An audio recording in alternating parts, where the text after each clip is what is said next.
ఆయన ఉద్దేశములు, ఆయన ఉద్దేశం నీకు ఎప్పుడు అర్థమవుతుంది? ఆయన వాక్యం చదివితే అర్థమవుతుంది. ఊరికే యూట్యూబ్లో చూసుకొని మాకు బాగా భక్తి వచ్చు అనుకొని పద్దాగులు వాటిలో వీటిలో చూసుకునే అది కాదు. నువ్వు చదవాల వాక్యం, నువ్వు చదవాలా. దేశంలో ఇప్పుడు యూట్యూబ్లో 100 రకాల వాక్యాలు చెబుతూ ఉంటారు. అంటే వాక్యం తప్పని నేను అంటలేదు. వాక్యము నేటి దినాల్లో మనకి ధారాళంగా దొరుకుతుంది. వాక్యం మంచిదే.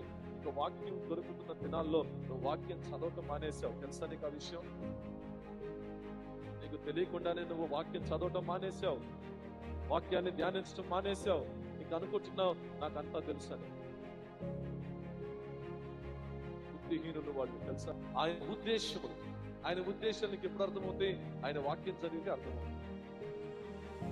ఊరికే యూట్యూబ్లో చూసుకొని మాకు బాగా భక్తి వచ్చు అనుకొని పద్దాగులు వాటి